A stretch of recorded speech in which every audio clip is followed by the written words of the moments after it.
Kritikal ang kondisyon ng isang lalaki matapos masangkot sa isang aksidente sa kalsada sa kahabaan ng highway malapit sa isang bus terminal sa lungsod ng Kawayan bandang alas 3:30 kaninang madaling araw.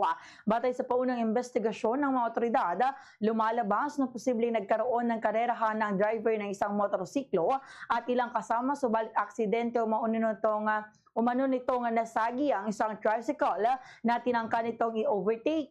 Dahil sa umunay bilis ng takbo at lakas ng impact, bumaliktad ang tricycle habang ang rider ng motorsiklo ay tumilapon at umabot pa ng tinatayang 50 meters sa kalsada. Nagtabo ng matinding sugat sa ulo at tenga ang rider na isinugod sa ospital at ngayon ay nasa critical na kondisyon. Napag-alaman din sa investigasyon na posibleng nakainom ng alak ang naturang driver nang mangyari ang insidente. Patuloy pa ang sinasagawang investigasyon ng mga otoridad kaugnay sa aksidente. Fast sa radyo Bombo!